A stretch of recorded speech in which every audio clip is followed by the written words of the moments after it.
Morning everyone, welcome back to my channel Trisha's family. কেমন আছো তোমরা সবাই? আশা করি সবাই ভালো আছো। আমিও বেশ ভালো আছি।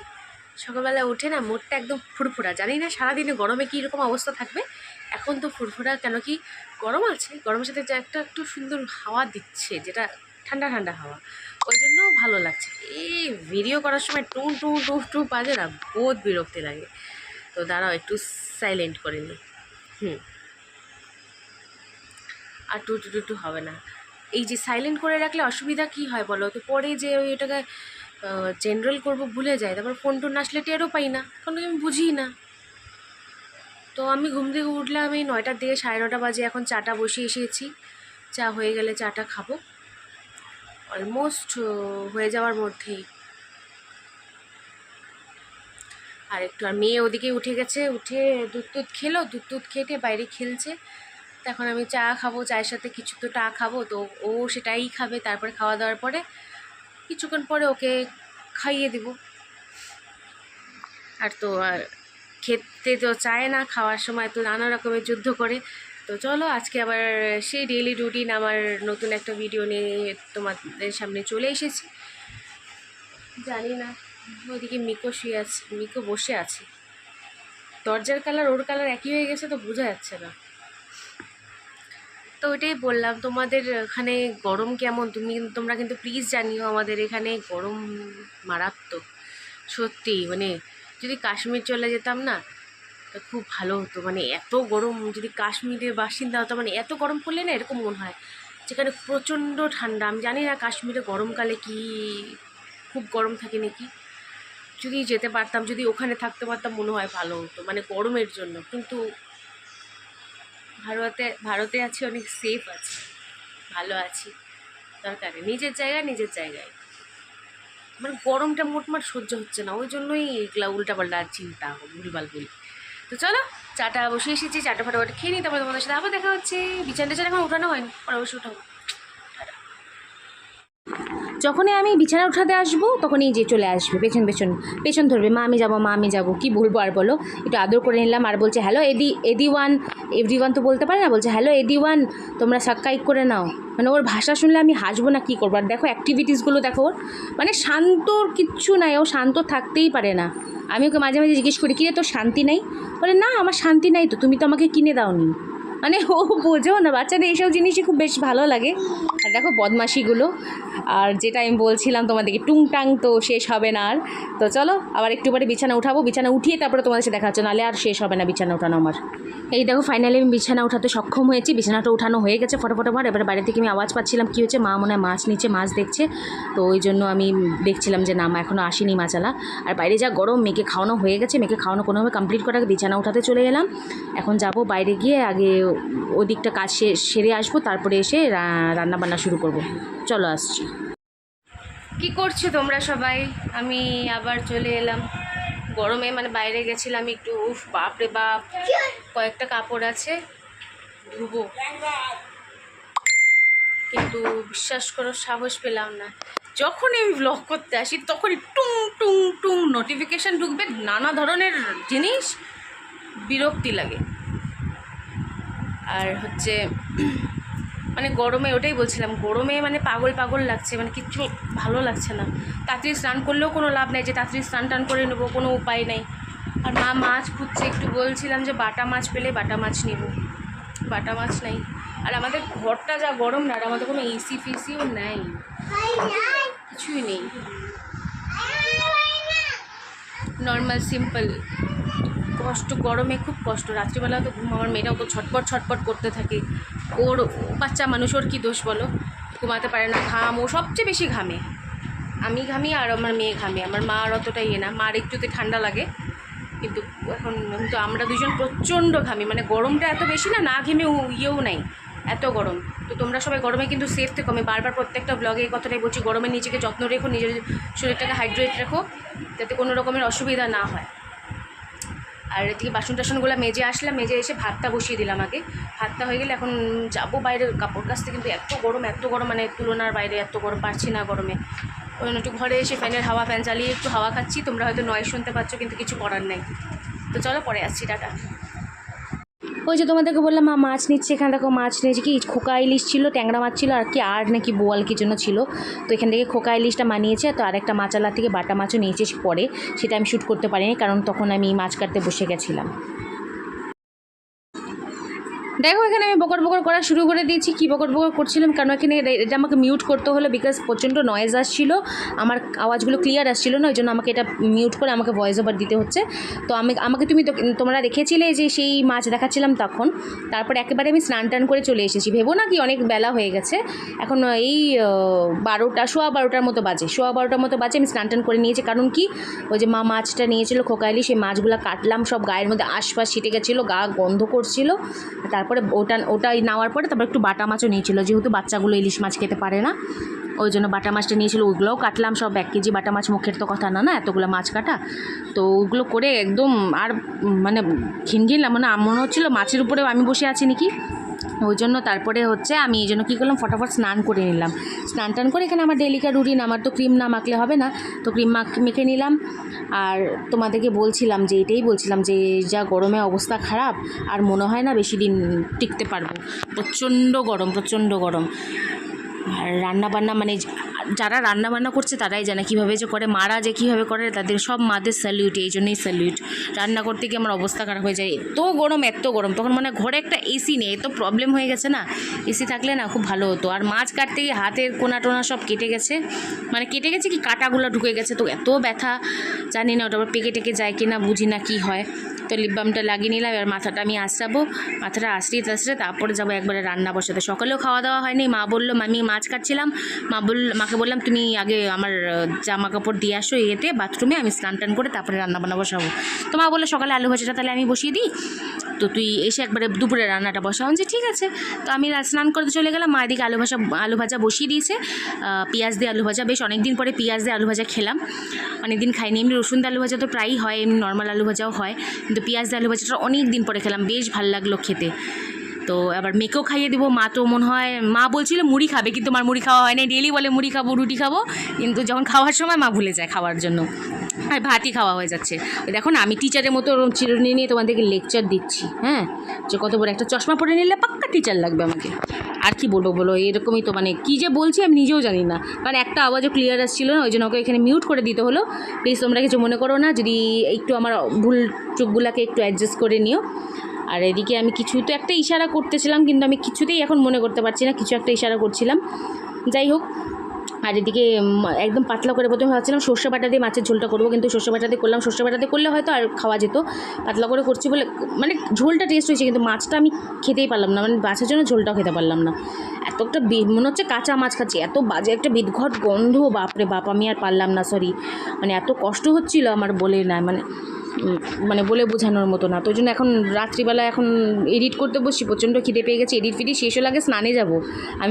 আমি ভিডিওটা শেষ করেছি কি আমি স্নানে যাচ্ছি বলে, কিন্তু আমি এখনও স্নানে যাইনি। তো চলো এখন তোমাদের সাথে বক করার পরেও মানে করে তারপরে আমি মাথাটাতে আঁচড়াবো, তারপরে আমি রান্না বসাবো। আর ওদিকে খিদেও পেয়ে গেছে অল্প অল্প। আর মাছ কতটুকু নিয়েছিল বলো তো? মাছ বেশি নেয়নি, মাছ ওই নিয়েছিল 700 গ্রামের মতো মনে হয়, 700 গ্রাম কি 3 পোয়া 750 এরকমই কিছু নিয়েছিল মা। আর তোমাদের সবাইকে বলছি আমার 121টা করে দেওয়ার জন্য অনেক অনেক ধন্যবাদ। আমি ওটাই বলছিলাম যে থ্যাংক ইউ এভরিওয়ান। আমার 121 থেকে 122টা আমি সকালে উঠে দেখছি, কালকে 121টা ছিল, আজকে সকালে উঠে দেখছি 122টা হয়ে গেছে, আর এখন যখন এডিট করছি আমার 123টা হয়ে গেছে। এইভাবে তোমরা যদি বাড়াও না, আমার কোনো মানে আনন্দের কোনো ঠিক ঠিকানা থাকবে না। আর দেখছো এই দুইটা মিলে মারপিট শুরু করে দিয়েছে, আর কি বলবো এদের দুজনকে বলো। এদিকে দেখো আমি রান্না বসিয়ে দিচ্ছি, রান্না হচ্ছে। তো রান্নাটা এটা পাতলা করে ঝোল করবো, টমেটো কাঁচা লঙ্কা দিয়ে, সামান্য একটু জিরা গুঁড়া দিয়েছিলাম, সেটা এখন দিইনি, যখন ভিডিওটা করছি পরে দেবো। এই যে মাছগুলো ভেজে নিয়েছিলাম, যেটা খুব বড় ছিল সেটা 2 টুকরা করে নিচ্ছি। আর এই 2টা বাটা মাছ দেখছো, 2টা বাটা মাছ আমার মেয়ের জন্য, আর ভাস্তা 2টা বাটা মাছ ওদিকে হচ্ছে পাস্তাটা। আর ভাত হয়ে গেছে ওদিকে, কালকে বাসি ভাত এটা আছে, ওটা মিকো খেয়ে নেবে। তো এটা একদম পাতলা ঝোল করবো, এটা একটু আগে ঢাকা দেবো, সঙ্গে দিলাম তো সবে দিলাম, তো একটু ঢাকা দিয়ে দিলে এটাও হয়ে যাবে কমপ্লিট। আর তো মোটামুটি কাছে একটু জল দিব, আগে এখন বাড়িতে জল দিয়ে তারপর ঢাকা দিয়ে দেবো। এখন তো একটু পরবো যেন আমিও জল খাচ্ছি, মানে দেশটা মানে হচ্ছে গলা কাঠ হয়ে যাচ্ছে, শরীরে এত জল লাগছে। তো এটা দিয়ে এখন ঢাকা দিয়ে দিই, রান্নাটাও বুঝো মন ভালো লাগে না। মানে এর আগেও একবার খোকা ইলিশ নিয়েছিলাম, বেশ ভালো ছিল, কিন্তু এই আজকের মাছটা নাকি ভালো না, নাকি জানি কি আমি গন্ধ সহ্য করছি। মানে আমি এটা লক্ষ্য করছি কয়েকদিন ধরেই, মানে যখনই মাছ খাওয়া হচ্ছে না তখনই যদি আমি নিজে ধুচ্ছি বা কিছু, গন্ধটা যাচ্ছে না নাকি, তারপরের থেকে আমি খেতে পারছি না, গা গুলাচ্ছে। তো আজকে তো সাংঘাতিকভাবে গা গুলিয়েছে। তো গ্যাসটাও কমিয়ে দিলাম, কেন কি বাড়িতে থাকলে পোড়া লেগে যাবে। আমার খুব ভুলাক্কার স্বভাব হয়েছে, মাথা টাথা কিছু থাকে না। আর এদিক দিয়ে দেখো কি ধোয়া বেরোচ্ছে খাওয়ার দিয়ে। আর মাছটা এদিকে করে মেয়ের মাছটা আলাদা করে ভাস্তার সাথে দিলাম না, আমাদের ঝোলের মধ্যে দিয়ে দেবো, ওটাই খেতে পছন্দ করে। ও একদম পাতলা লঙ্কা ছাড়া ঝোল খেতে পছন্দ করে না। আর আমাদের মিকু মহারাজা এখানে চলে এসছে, ও এতক্ষণ আমাদের বাইরের বাথরুমে শুয়েছিল গরমের জন্য, এখন এসে ঘরে শুলো। তো চলো আমি রান্না বান্না শেষ করে আবার তোমাদের সাথে পরে দেখা হচ্ছে, টাটা। তো আমার রান্নাবান্না শেষ হয়ে গেছে, গ্যাসটা দেখো একদম ঝাঁক করে দিয়েছি, ফর্সা করে দিয়েছি। আর আমাদের যে কড়াই টড়াই একদম পরিষ্কার করে দিয়েছি, একদম ঝকঝক করছে। আর ফ্যান ছাড়া তো চলতে পারবে না, ফ্যান তো চালাতেই হবে। আমি রান্না করি ওই পাশে, একটুকু গায়ে হাওয়া লাগে না, তাও ফ্যানের আওয়াজটা শুনলে মনে হয় একটু শান্তি লাগে, ওই জন্য মনে হয় ফ্যানটা চালিয়ে রাখি। সত্যি কথা বলছি, কিন্তু ফ্যান কিন্তু একদম গায়ে লাগে না, ওই পাশে আমরা দিতেও পারি না, কারণ কি গ্যাস চলে না, তো গ্যাস অফ হয়ে যাবে। কিন্তু তো আমার ফ্যানটা চালু লাগবে, মানে একটা শান্তি লাগে। তখন দেখো জল খাচ্ছি এখানে, তো এখানে নর্মাল জল ঢেলে নিলাম। তো এখন ঠান্ডা জল ঢালবো, ফ্রিজের থেকে বের করি, দাঁড়াও। এই যে বেরও করে নিয়েছি, কারণ কি এক হাতে হচ্ছিলো না, ওই জন্য আমাকে পজ করে করতে হলো। বের করে ঢেলেও নিয়েছি, আবার রেখে দিচ্ছি। কি অসুবিধা যেন এক হাতে ফোন নিয়ে এই জলের বোতল নিয়ে, এত ঢং হয়েছে না, আমার ভালো লাগে না আর। তো এদিকে আরেকটা স্টকে রাখা আছে, যদি এটা শেষ হয়ে যায় আরেকটা চালু হবে। এগুলো নিয়ে টেনশন করো না তোমরা, গরম ঠান্ডা জল লাগবে। মানে সারাদিনে তো মনে হয় 10-12 গ্লাস তো হয়েই গেল। খাওয়া দাওয়া শেষ করে জাস্ট বসলাম এখন। আর গরমে মানে শুভ যে বিছানাটাও মনে হচ্ছে তাপ বেরোচ্ছে বিছানা দিয়ে। আজকে এদিকে এমনি টেম্পারেচার তো 37, কিন্তু ফিলস যেটা সেটা 44। প্রচণ্ড গরম, মানে তাপগুলো যে দিচ্ছে না, বালিশে মাথা দিব, বালিশে মাথা দিলে মনে হচ্ছে মাথা গরম হয়ে যাচ্ছে। বিছানা বসবো, গরম তাপ, বিছানা ধরেই গরম লাগছে। এবার আমরা না হয় 2-3 বার স্নান করতে পারবো, এবার বাচ্চাগুলোকে তো বেশি স্নান করাতে পারবো না। কি অসুবিধার মধ্যে পড়ছি বলো তো, বাড়িতে বাচ্চা কাচ্চা থাকলে। আর আমাদের সবচেয়ে বেশি কষ্ট হচ্ছে আমাদের মিকোর, আমাদের যে ডগিটা, ওর সবচেয়ে বেশি কষ্ট হচ্ছে। ওর জন্য অফিসে গিয়ে বসে, অফিসে এসি আছে দাদার অফিসে, কিন্তু বসলেও কি ওখানে তো সব সময় না না, কেন কি অফিসে লোক থাকলে তখন তো যেতে পারবে না মানে হচ্ছে ওখানে গেলে হচ্ছে অফিসের লোক যারা আছে, মানে যারা বাইরের থেকে আসে, সবাই তো অ্যাডজাস্ট করতে পারবে না কুকুরের সাথে, ভয় পায়। ওই জন্য মিকোকে যেতে দেওয়া হয় না। তো সকাল থেকে এইভাবেই চলছে, মানে গরমে কোনো ব্লগ বানাবো কি বানাবো ভগবান জানে, কিচ্ছু ভাল লাগছে না। সব ছেড়ে দিয়ে হিমালয়ে শিফট হয়ে যাবে এবার। কাশ্মীর, কালকে তো বলেছিলাম কাশ্মীরে যাব, আজকে মনে হচ্ছে হিমালয়ে শিফট হয়ে যায়। যা সারা বছর ঠান্ডা, মানে এত গরম। আমি তাই মানে সবার মুখে মুখে এখন এই গল্পটাই, যে নেক্সটের গরমে কি হবে, মানুষ কীভাবে থাকবে। এই গরমে পারছি না, বিশ্বাস করো, প্রচণ্ড গরমে লাগছে। বাচ্চাগুলো ঘুমাতে পারছে না ভালো করে, ওকে যে ঘুম পাড়াবো কিছুক্ষণ পরপর ছটপট করে উঠছে। বাচ্চাদের কষ্ট হয়ে যায় না, কি করবে, বাচ্চাগুলোরও তো কিছু করার নেই। আমরা না বড়রা কোনোভাবে কষ্ট করে অ্যাডজাস্ট করে নেব।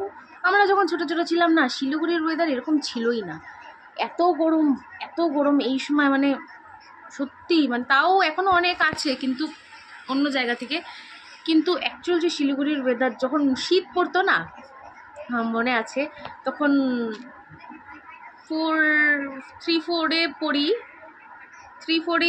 মনে আছে, কিছু মোমেন্টস মনে থাকে।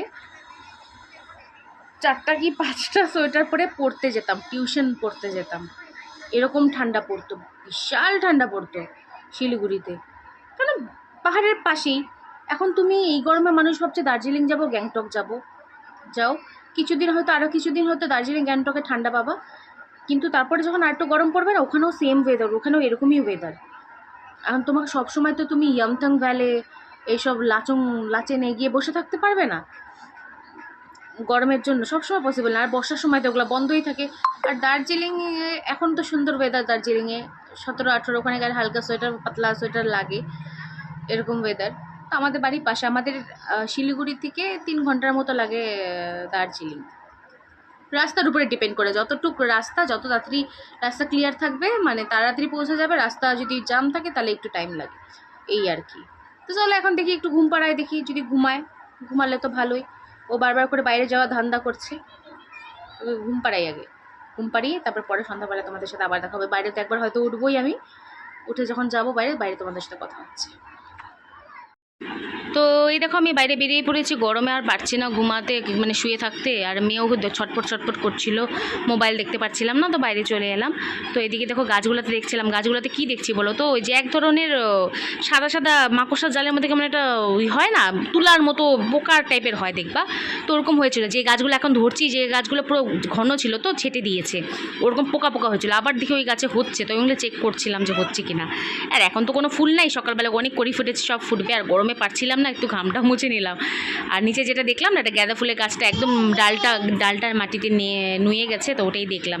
একটু হাঁটাচলা করলাম, করার পরে তারপরে দেখো আমি এদিকে তাকিয়ে হাসছিলাম। কেন কি হাসার কারণ আছে, কারণ ওখানে দুইটা বাচ্চা না খুব মারপিট করছিল, ওইটা দেখে আমি হাসছিলাম যে কি বলবো। আর এখানে একটু এনজয় করিনি। আর গাছপালা থাকলে না হাওয়াটাও আসে, গাছ টাছ না থাকলে হাওয়াটাও। তো এই দেখো মেয়ে উঠে গেছে, অনেকক্ষণ আগেই উঠেছে। আর মিকো ভবো করা শুরু করে দিয়েছে। এটা হচ্ছে আমি যখন এডিট করছি তখন মিকো ভবো করছে।